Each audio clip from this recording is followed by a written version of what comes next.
जब हम स्कूलिंग कर रहे थे, जब 8वीं 9वीं क्लास में थे, उस समय पे साइंस के बारे में हमें पढ़ाया जाता था कि साइंस एक अभिशाप भी है और वरदान भी है। और अभिशाप के बारे में जब बात चलती थी तो हिरोशिमा और नागासाकी के बारे में खुल के बताया जाता था कि किस प्रकार से अभिशाप हो सकता है, किस प्रकार से मास किलिंग हो सकती है, पूरे शहर के शहर उजड़ सकते हैं। परंतु जब आप साइंस के बारे में आज के कॉन्ट्रास्ट में हम महसूस करते हैं और सोचते हैं तो हम फायदे तो अनेकों गिना सकते हैं, निसंदेह इसमें कोई भी दो राय नहीं है। परंतु जब नुकसान की बात करते हैं ना, तो मैंने ये कभी पर्सनली नहीं सोचा था कि इंडिविजुअल लेवल पे इतने बड़े नुकसान भी हो सकते हैं। नमस्कार दोस्तों, मैं हूं डॉक्टर दलवीर सिंह। आप देख रहे हैं यूट्यूब चैनल क्वेस्ट इंडिया। दोस्तों, आज जो हम बात करेंगे वो करेंगे पर्टिकुलरली डार्क वेब इंटरनेट के बारे में। और जैसा मैं आपको कंटिन्यू बता ही रहा था कि साइंस के नुकसान फायदे ये हमेशा कंटिन्यू चलते हैं। जिस प्रकार से सिक्के के दो पहलू होते हैं ना, यानी कि पॉजिटिव भी नेगेटिव भी, प्रोज और कॉन्स हमेशा ही साथ चलते हैं। परंतु इंडिविजुअल लेवल पे जिस प्रकार से आज भूमिका टेक्नोलॉजी की हो रखी है वो काफ़ी ज़्यादा खतरनाक है। आप स्क्रीन पे देखिएगा, ये पूरे मेवात के अंदर जिस प्रकार से एक जामतारा एक वेब सीरीज आई है ना नेटफ्लिक्स के ऊपर, उसके अंदर पर्टिकुलरली बताया गया है कि लोगों को किस प्रकार से ठग लिया जाता है। और इसी प्रकार से मेवात आजकल गढ़ बनता जा रहा है। और एक नेक्स्ट वीडियो ना इसके ऊपर भी लाने की इच्छा है कि मेवात किस प्रकार से ठगी का एक गढ़ बन गया। आप भी कमेंट सेक्शन के अंदर बताइएगा कि क्या इस प्रकार का वीडियो लेके आना चाहिए। दोस्तों, जब हम अपनी आंख खोलते हैं या फिर हमारा कोई भी डाउट्स होता है तो सबसे पहले हम कहाँ पे पहुँचते हैं, और हम सारा लेते हैं गूगल का। और गूगल पे सिंपल सा एक इंटरफेस होता है, वहाँ पे हम सर्च करते हैं। और आप चाहे प्रोफेशनल हो, इंजीनियर हो, डॉक्टर हो, आप स्टूडेंट हो, टीचर हो, कुछ भी हो, सभी हम गूगल का सहारा लेते हैं, सब के सब लोग। और इसी के साथ में हम बहुत सारी चीज़ें और भी करते हैं, आर्टिकल रीड करते हैं, कुछ और इंटरफेस करते हैं। इसी के साथ में हम कई सारे जैसे यूट्यूब वगैरह और फिर फेसबुक वगैरह, मतलब बहुत सारी चीज़ें इसके ऊपर करते हैं। परंतु दोस्तों, मैं आपको ये बताना चाहता हूँ कि जो हम ये गूगलिंग या फिर मतलब गूगलिंग मैं जिसको कह रहा हूँ, पता नहीं मैं क्या क्या बोल देता हूँ, मतलब गूगल पे जाके हम स्टार्टिंग में अंदर सर्च करते हैं या फिर जिस प्रकार से एक नॉर्मल तौर से इंटरनेट हम यूज़ करते हैं, वो सिर्फ 4% ही लोग इसको यूज कर रहे हैं। तो 4% का मतलब आप ये समझिए कि 96% फिर क्या कर रहे हैं। यानी कि जो सरफेस इंटरनेट है, मैं इसको कैटेगराइज कर देता हूँ। एक्चुअल में ना जो इंटरनेट की दुनिया है, नेट की दुनिया है, वेब की दुनिया है, इसे हम 3 कैटेगरी में बांटते हैं। पहला है सरफेस इंटरनेट, और दूसरा डीप नेट, और तीसरा डार्क नेट। यानी कि स्टार्टिंग में सरफेस नेट कह सकते हैं, दूसरा डीप और तीसरा डार्क नेट। अब इसे थोड़ा सा अलग अलग नाम से भी पुकारा जा सकता है। डार्क नेट को डार्क वेब भी कहते हैं, डीप नेट को डीप इंटरनेट भी कह सकते हैं, सरफेस नेट को सरफेस इंटरनेट भी कह सकते हैं। सरफेस इंटरनेट को सिर्फ 4% ही लोग करते हैं। मतलब ये ऐसी चीज़ है जिसके अंदर सिक्योरिटी मतलब होती ही नहीं है, सिक्योरिटी की लेयर नहीं होती है। पर्टिकुलरली हम इंटरनेट पे गए, वहाँ पे हमने जो कुछ महसूस किया वो देख लिया, या फिर हमने उसको सर्च कर लिया, कंटेंट किया। जो सरफेस पे यानी कि फ्रंट में जो हमें दिखाई देता है उसे ही हम सरफेस नेट या सरफेस इंटरनेट कहते हैं। दूसरी कैटेगरी पे चलते हैं और ये आता है हमारा डीप नेट। डीप नेट में क्या होता है, थोड़ी सी सिक्योरिटी बढ़ जाती है।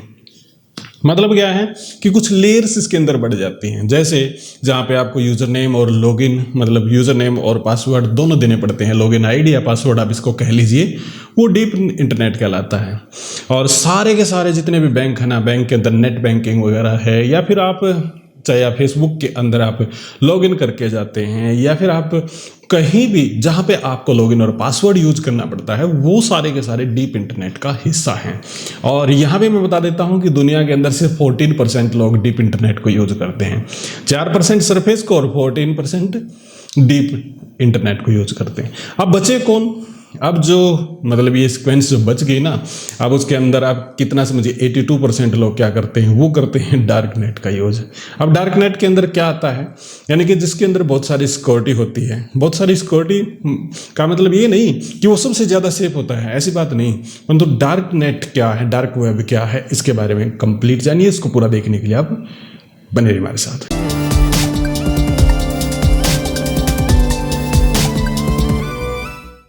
एक बार फिर से आपका स्वागत है। दोस्तों, हम डार्क इंटरनेट या डार्क नेट या डार्क वेब को जानने से पहले ये समझ लें कि एक इंटरनेट का एक ऐसा पार्ट है जिसके बारे में बहुत सारी दुनिया नहीं जानती है। और आप तो यदि डार्क इंटरनेट पे या डार्क नेट पे यदि ज़्यादातर लोगों से पूछा जाए ना कि इसके ऊपर जाया कैसे जाता है, तो उनको पता ही नहीं होगा।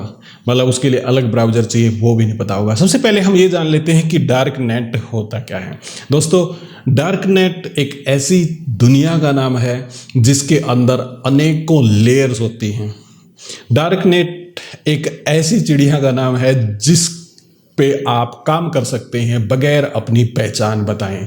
अब ये बताएंगे कि हम तो वो अपनी पहचान सरफेस इंटरनेट पे भी नहीं बताते, फिर डीप इंटरनेट पे भी नहीं बताते, तो डार्क नेट पे पहचान छुपाने का मतलब क्या मामला है। देखिए, जब आप यूज़र नेम या फिर पासवर्ड आप यूज़ करते हैं डीप इंटरनेट के ऊपर, तो उस समय पे एक आईपी एड्रेस होता है, उसको नोट कर लेते हैं मतलब 2-3 सिस्टम। पहली बात, कौन इसको नोट करता है? गवर्नमेंट के पास एक्सेस होता है, आईपी एड्रेस आपका निकाल सकती है कि आपने क्या मतलब पोस्ट क्या किया वगैरह वगैरह, ये सारी चीज़ें आपको मिल जाती हैं। उसके बाद में जो आपको सर्विस प्रोवाइडर, उसके पास भी आपका आईपी एड्रेस, आपकी लोकेशन होती है। और तीसरी बात करें तो जिस साइट पे आप यूज़ कर रहे हैं उसके पास भी आपका आईपी एड्रेस होता है। परंतु डार्क नेट पे यह संभव नहीं है। डार्क नेट पे क्या है कि बहुत सारी लेयर्स हैं, उसके ऊपर आपका वीपीएन अलग है, यानी कि आपका आईपी एड्रेस ट्रेसेबल नहीं है। तो क्या है कि इसके अंदर बगैर अपनी पहचान बताएं इंटरनेट को यूज कर सकते हैं, तो इसलिए लोग ज़्यादातर डार्क नेट को यूज भी करते हैं। परंतु डार्क नेट को समझना इतना ही आसान नहीं है कि इसके ऊपर सिर्फ आपकी जानकारी को छिपाया जाता है। मतलब ये सच्चाई है कि आपकी लोकेशन के बारे में डार्क नेट पे बिल्कुल किसी को भी नहीं पता होता, और इसको ढूंढना भी इतना आसान नहीं है।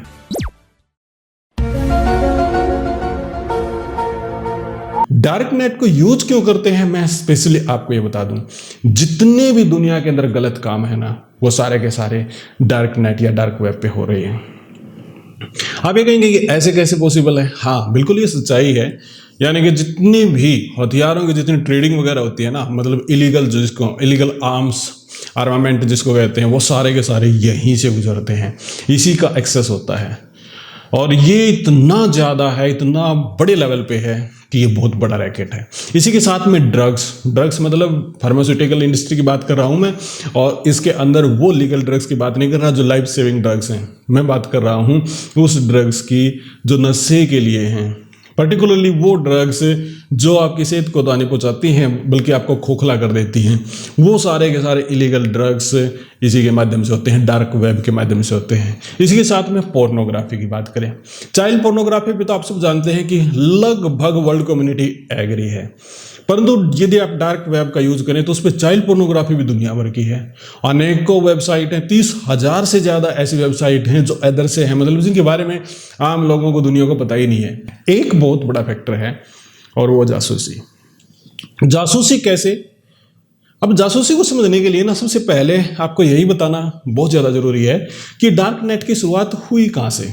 तो सबसे पहले हम चलते हैं 1990 के दशक में।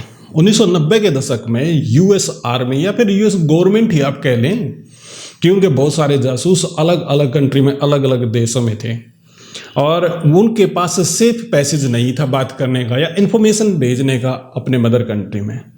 तो सेफ पैसेज के लिए क्या किया, यूएस आर्मी ने एक रास्ता निकाला जिसका नाम है डार्क नेट। ये शुरुआत ही यहीं से हुई थी, डार्क नेट और डार्क वेब, एक रास्ता निकाला।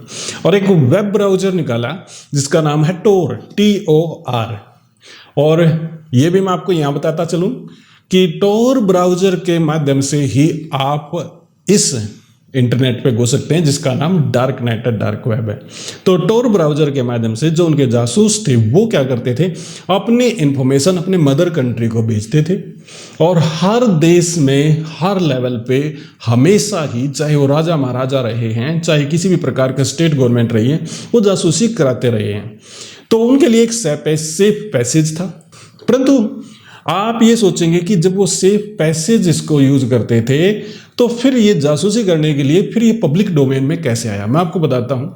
धीरे धीरे क्या हुआ कि इस डार्क वेब के बारे में दुनिया को धीरे धीरे ना पता लगना शुरू हुआ, और क्योंकि इसके ऊपर ट्रैफिक बहुत ही कम था, जिसके कारण क्या होता था कि जो जासूस होते थे ना, डिक्टेटर जो होते थे, डिक्टेटिव करते थे यानी जासूसी करते थे, उन सब को पकड़े जाने का, इन्फॉर्मेशन लीक होने का बड़ा डर रहता था। तो यूएस आर्मी ने थोड़े से दिन बाद क्या किया, इसको पब्लिक डोमेन के लिए खोल दिया, यानी कि टोर ब्राउज़र को पब्लिक के लिए खोल दिया। और जब पब्लिक के लिए इसको खोल दिया तो उस समय पे निश्चित तौर से क्या हुआ कि बहुत सारा ट्रैफिक इसके ऊपर बढ़ गया, बहुत सारे लोग इसके ऊपर आ गए। अब सूचना को छिपाना, उस ट्रैफिक के बीच में से निकालना बड़ा आसान था, क्योंकि इसके ऊपर कोई आईपी एड्रेस नोट नहीं होता, सिक्योरिटी की अनेकों लेयर होती है, वीपीएन कहीं का भी होता है। यहाँ पे मैं टोर ब्राउज़र खोलूंगा तो इंडिया का आपको वीपीएन यूज ही नहीं होगा, मतलब पता नहीं कहाँ का होगा, आईपी एड्रेस के बारे में इंफॉर्मेशन नहीं होगी। तो उससे क्या होता था, जो जासूस हैं उनको अपनी जासूसी की इंफॉर्मेशन जो भेजनी होती थी अपने मदर कंट्री में, वो छिपाने में बड़ी आसानी होती थी। 2001 की बात है, माइकल के बर्गमैन, जिसने डार्क वेब और डार्क नेट का पहली बार इन्होंने नाम दे दिया, और उसके बाद में तो और ज़्यादा पॉपुलर हो गया। फिर बात आती है 2015 की। 2015 के अंदर एक डॉक्यूमेंट्री बनी, और डॉक्यूमेंट्री किसने बनाई थी? अलेक्स विंटर ने। अलेक्स विंटर ने जब ये डॉक्यूमेंट्री बनाई तो लगभग 1500 लोग ऐसे थे जो डार्क नेट का यूज कर रहे थे, डार्क वेब का यूज कर रहे थे। तो उनसे पूछा गया, उनके इंटरव्यू लिए गए। उस डॉक्यूमेंट्री में बेहद खतरनाक इसके आंकड़े हमारे सामने आए कि बहुत सारी दुनिया, मतलब बहुत एक मतलब बड़े लेवल पे इसका यूज कर रहे हैं, और सबसे ज़्यादा इसका यूज हो रहा है हैकिंग के लिए। यानी कि हैक, हर इंसान मतलब एक दूसरे को हैक करना चाहता है, और हैकिंग बहुत बड़ी इंडस्ट्री है। आप इसको समझ लें कि ये छोटी बात नहीं है। इंडिया के अंदर भी हैकिंग के कई सारे एग्जांपल रहे हैं, और बड़े लेवल पे। ऐसा नहीं कि आपका सिस्टम हैक कर लिया, कोई बात नहीं, पूरी इंडस्ट्री के अंदर, यानी कि पूरा एक इंडस्ट्री का ग्रुप है, उसको हैक कर लिया। जैसे एक एग्जाम्पल की बात करें तो जूम जो अकाउंट है, जूम के अंदर आपको पता है ना, जैसे लाइव क्लास होती है, ग्रुप कॉलिंग होती है, तो जूम के अंदर क्या घटित हुआ था मैं आपको बताता हूं। जूम के 2 लाख के करीब अकाउंट हैक कर लिए, और उनमें से 1-1 रुपया काट लिया। इसी प्रकार से एसबीआई की एक न्यूज़ आई थी कि पता नहीं मतलब कुछ 25 पैसे या 50 पैसे एक अकाउंट से काट लिए गए। जब अरबों में ये बात होती है ना, मतलब 1 अरब अकाउंट है या 1 बिलियन अकाउंट है, तो उसमें पे क्या होता है कि 1 रुपया या 25 पैसे या 50 पैसे भी आपके कट गए तो कितना बड़ा लॉस हुआ, आप इसको समझिए। आप ये मत समझिए कि आपके खाते से 50 पैसे चले गए, क्या फर्क पड़ता है, परंतु यह जब अरबों में खेल होता है तो कितने सारे पैसे चले गए। हाल फिलहाल में ना एक यूएस के अंदर घटना घटी थी, वहाँ पे डार्क नेट या डार्क वेब यूज करने वालों ने एक मतलब इलेक्ट्रिसिटी मतलब कंपनी को ही हैक कर लिया, उनके सारे सिस्टम को हैक कर लिया, और उसको रिस्टोर करने के लिए उन्होंने एक निश्चित अमाउंट मांगी डॉलर में, और जब उस कंपनी ने उसको पे कर दिया तभी जाके उनका डाटा रिलीज किया, अन्यथा वो ब्लैकआउट कर सकते थे। तो इसका बहुत बड़ा रोल है, मतलब हैकिंग का ना बहुत बड़ा रोल है। तो हैकिंग के लिए, ड्रग्स के लिए, जासूसी के लिए और इलीगल वेपन्स के लिए, इन सब के लिए डार्क नेट का प्रयोग किया जाता है।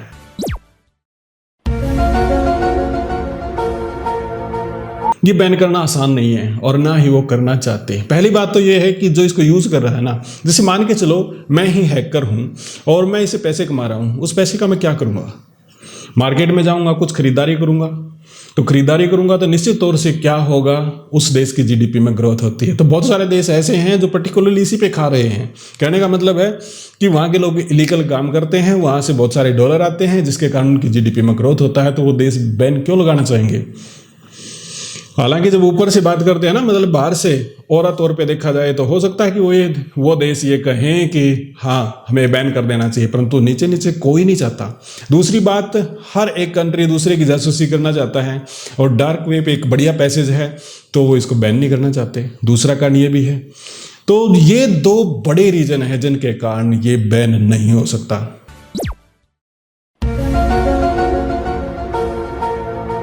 देखिए, डार्क वेब के सकारात्मक पहलू बिल्कुल है, निश्चित तौर से।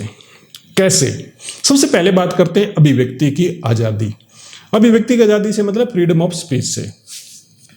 अब आपके मन में बहुत सारे क्वेश्चन ये भी होंगे कि हम तो इंडिया में रह रहे हैं, यहाँ पे फ्रीडम ऑफ स्पीच है, कुछ भी आप बोल सकते हैं, सरकार की क्रिटिसाइज कर सकते हैं, किसी भी पर्टिकुलर बंदे कर सकते हैं, गवर्नमेंट की, यहाँ तक तो जजों की भी क्रिटिसिज्म हो रही है।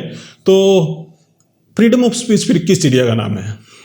मैं आपको ये बताता चलूँ कि सब देशों में ऐसा नहीं है। जैसे फॉर एग्जांपल नॉर्थ कोरिया की आप बात करेंगे, चाइना की बात करें, रसिया की बात करें, तो वहाँ पे फ्रीडम ऑफ स्पीच नहीं है। नॉर्थ कोरिया के अंदर तो बिल्कुल भी नहीं है। हो सकता है रसिया और चाइना के अंदर कुछ लिमिट तक हो। सरकार के अगेंस्ट यहाँ भी नहीं जा सकते। अब अभिव्यक्ति की आज़ादी का मतलब ये है, डार्क नेट एक ऐसी जगह, डार्क वेब एक ऐसी जगह है, यहाँ पे आप किसी की भी क्रिटिसाइज्म कर सकते हैं, यानी कि अपने विचारों की प्रस्तुति दे सकते हैं अपनी पहचान छिपा के, मतलब अपनी पहचान के बगैर भी आप आवाज़ उठा सकते हैं। तो पहला पॉजिटिव पॉइंट है फ्रीडम ऑफ स्पीच का। अब दूसरा पॉइंट क्या आता है? दूसरा पॉइंट है अपनी पहचान छिपाने का। देखिए, हम कोई भी बात करना चाहते हैं या कोई भी कंटेंट डालना चाहते हैं, कोई भी कुछ भी प्रस्तुति देना चाहते हैं, तो हम अपनी पहचान बताना नहीं चाहते। और पब्लिक डोमेन में तो जैसे आप डीप इंटरनेट की बात करेंगे, सरफेस इंटरनेट की बात करेंगे, इसके अंदर तो आपकी पहचान बिल्कुल ओपन है, यानी कि थोड़ी सी भी गवर्नमेंट प्रयास करेगी तो आसानी से आपका पैसेज मिल जाएगा। तो डीप इंटरनेट और सरफेस इंटरनेट की तो कोई मतलब पहचान छिपाना कोई बात ही नहीं रही। तो डार्क इंटरनेट के माध्यम से यदि हम कुछ भी बोलना चाहते हैं, कुछ बताना चाहते हैं, कहीं भी हम प्रस्तुति देना चाहते हैं, तो हम उसको गुप्त रख सकते हैं। तो निश्चित तौर से इसको इंडिविजुअल की मतलब जानकारी छिपाने के लिए भी इसका प्रयोग किया जाता है, क्योंकि बहुत सारी चीज़ें ऐसी होती हैं उनको पब्लिक डोमेन पे हम नहीं डालना चाहते। एग्जाम्पल के तौर पे यदि आप गूगल पे ना सर्च कर रहे हैं, फॉर एग्जाम्पल को आपका ब्लड प्रेशर हाई है और आप उसी से रिलेटेड आप सर्च कर रहे हैं, तो गूगल ऑटोमेटिकली वो मशीन समझ जाती है और कौन सी एडवर्टीजमेंट आपको देनी है, परंतु डार्क वेब पे ऐसा पॉसिबल नहीं है। अब तीसरी चीज पे आ जाते हैं। तीसरी चीज ऐसी है कि बहुत सारे देश ऐसे हैं कि जो बहुत अच्छी जानकारी को छिपा लेते हैं। एग्जाम्पल के तौर पे कई बुक्स को बैन कर दिया जाता है, कई आर्टिकल्स होते हैं उनको पब्लिश नहीं होने दिया जाता, कई ऐसे वीडियो कंटेंट होते हैं, मूवीज होती हैं जिनको काट लिया जाता है या फिर उनको पब्लिक ओपनली नहीं होने दिया जाता। तो अलग अलग गवर्नमेंट्स के अलग अलग बैन होते हैं, परंतु वो बहुत सारी चीज़ें ऐसी भी होती हैं कि जो हमारे काम की होती हैं। खासकर यदि हम रिसर्च पेपर की बात करें, खासकर हम यदि बुक्स की बात करें, तो डार्क इंटरनेट के ऊपर ये आसानी से उपलब्ध हो जाती है। कई बार तो रिसर्च पेपर इतने अच्छे अच्छे जो पब्लिक डोमेन पे यानी कि सरफेस इंटरनेट पे आसानी से नहीं मिलते हैं, वो डार्क वेब पे आसानी से मिल जाते हैं। तो ये अलग अलग इसके फायदे हो सकते हैं डार्क वेब के, डार्क इंटरनेट के। और चौथी बात पे जाएं तो सूचना मतलब इंफॉर्मेशन, और वो इन्फॉर्मेशन कौन सी जिसको हम जासूसी कहते हैं। तो चाहे पुराने समय पे राजा महाराजा की बात करें ना, तो एक राजा दूसरे पे हमला करने वाला है और पहले राजा को इसके बारे में पता चल जाए, लोकेशन और स्ट्रेटजी का पता चल जाए, तो निश्चित तौर से डिफेंस तैयार कर लेगा। इसी प्रकार से एक दूसरे देश की हम जानकारी को यहाँ से साझा कर रहे हैं, तो इसके फायदे भी हैं।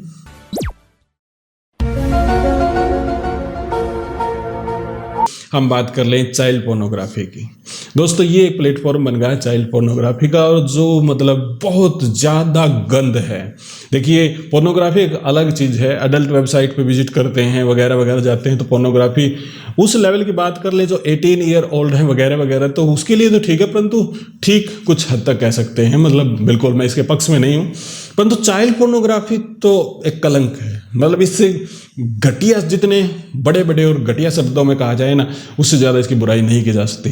वो चाइल्ड पोर्नोग्राफी भी इसके ऊपर मिलती है, तो कितनी गलत बात है ये आप समझ लीजिए। दूसरी बात पे हम चलें तो इसके अंदर इलीगल वेपन, समाज के अंदर अराजकता फैलाना, किसी को किलिंग करवाना, या फिर मतलब जैसे बम ब्लास्ट, मास किलिंग वगैरह करवाना, तो ये सब डार्क इंटरनेट की देन हो जाती है। तो इसलिए ये बहुत ही गंदा है। एक मनी हिस्ट नाम की फ्लिपकार्ट पे एक वेब सीरीज है, जिसके अंदर वो बताते हैं कि हथियार उन्होंने कहाँ से खरीदे, डार्क इंटरनेट से खरीद लिए, आसानी से सब कुछ मिल जाता है वगैरह वगैरह, ये सब है। और मैं आपको बता भी रहा था 30,000 से ज़्यादा ऐसी वेबसाइट हैं जिनके ऊपर बहुत सारा कंटेंट, बहुत सारे आपको मतलब हैकिंग की ट्रिक्स, वेपन्स, अलग अलग प्रकार की चीज़ें यहाँ पे मिलती हैं।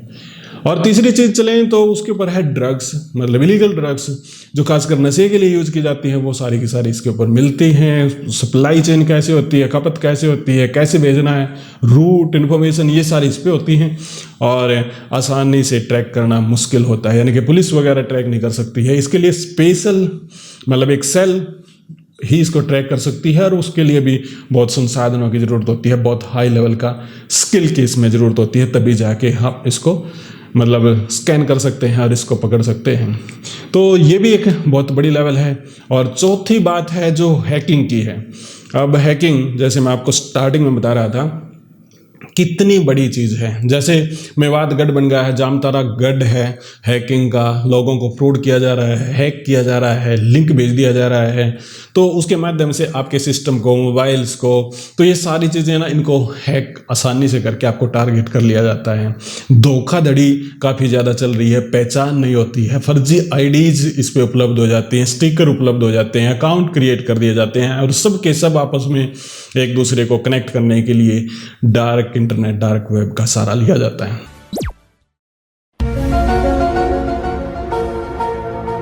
तो मेरा ये एक एजुकेशनल पर्पज था कि डार्क इंटरनेट को आप समझें, परंतु बात करते हैं इंडिया के कॉन्टेक्स्ट में, या फिर कंक्लूजन में आपको समझाना चाहूँ तो डार्क इंटरनेट से कैसे बचा जा सकता है। सबसे पहले इंडिया के कॉन्टेक्स्ट में देखा जाए तो इंडिया के अंदर जनसंख्या अंबार है। हम तो 2023 में चीन को भी क्रॉस कर जाएंगे, यानी कि वर्ल्ड में पहले नंबर पे होंगे। तो इतनी ज़्यादा जनसंख्या है, यहाँ पे किसकी नेचर कैसी है, किसको ट्रैक करना बड़ा मुश्किल है। और यदि लोगों को डार्क इंटरनेट की आदत पड़ गई या इसके अंदर वो घुसना शुरू कर दिए, जो कि बहुत सारे लोग घुस चुके हैं, तो ये बड़ा मुश्किल हो जाएगा इनको कंट्रोल करना।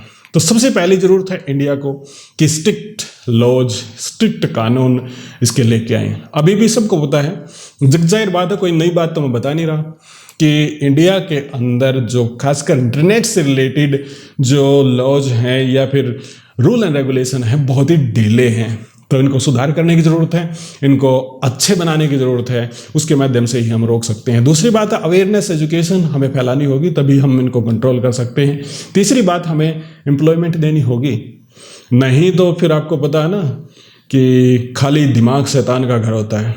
तो ये काफ़ी बड़ी बात है कि लोगों के पास जब काम नहीं होगा तो वो फिर इलीगल ट्रैक पे जाएंगे, दूसरे तरीकों पे जाएंगे, क्योंकि पेट तो सबको भरना होता है। तो 2, 3, 4 ये मुद्दे हैं जो बहुत ज़्यादा कंसंट्रेटेड हैं, जिसके माध्यम से हम डार्क इंटरनेट को समझें और उसकी कमियां हैं उसे हम दूर करें, यानी कि उसको समझ के उसको मतलब अलग रास्ता निकालें। इसी के साथ में पॉपुलेशन कंट्रोल भी करना जरूरी, क्योंकि जनसंख्या बहुत ज़्यादा बढ़ गई है। दोस्तों, ये था आज का कंटेंट। उम्मीद करता हूँ ये आपको समझ में आया होगा, और इस प्रकार का कंटेंट यदि आपको पसंद है तो निश्चित तौर से आप कमेंट सेक्शन में बताइएगा। आगे भी इस प्रकार का वीडियो लाने की कोशिश करेंगे। अगले वीडियो में फिर मिलते हैं, तब तक दीजिएगा इजाज़त। हमारे चैनल को सब्सक्राइब करना मत भूलिएगा। बहुत बहुत आपका धन्यवाद।